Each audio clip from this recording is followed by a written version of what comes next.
চতুর্থ ও শেষ ধাপে ৫৫টি উপজেলা নির্বাচনের ভোট গ্রহণ আগামী ৫ জুন। এ ধাপে নওগাঁ জেলার মহাদেবপুর উপজেলার প্রার্থীর মৃত্যুতে স্থগিত হওয়া আসন সহ ভোট গ্রহণ অনুষ্ঠিত হবে মোট ৫৫টি উপজেলায়।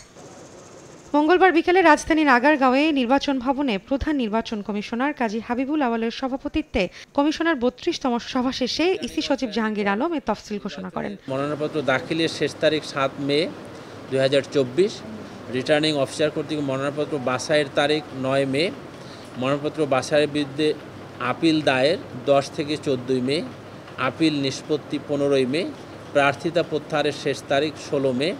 প্রতীক বরাদ্দ ১৭ মে। দ্বাদশ জাতীয় সংসদ নির্বাচনের যেটা আমাদের মৃত্যুজনিত কারণে শূন্য পদ হয়েছিল ৮১ ঝিনাইদহ ১, এটার নির্বাচনের তারিখ আমরা এই চতুর্থ ধাপের সাথে মিলিয়ে রেখেছি। এদিকে সকালে উপজেলা পরিষদ নির্বাচন সুষ্ঠু করতে আন্তঃ মন্ত্রণালয় সভা করেছে নির্বাচন কমিশন। বৈঠকে পুলিশ, বিজিবি ও র্যাব মহাপরিচালক সহ আইন শৃঙ্খলা বাহিনীর উচ্চ পদস্থ কর্মকর্তারা অংশ নেন। যৌথ বাহিনীর অভিযান চলায় পার্বত্য জেলা বান্দরবানের থানচি, রুমা ও রোয়াংছড়ির নির্বাচন স্থগিত করা হয়েছে বলে জানান ইসি সচিব। বিকাশে কম খরচে ক্যাশ আউটের লিমিট বেড়ে ৫০,০০০। প্রিয় এজেন্টও ২টা।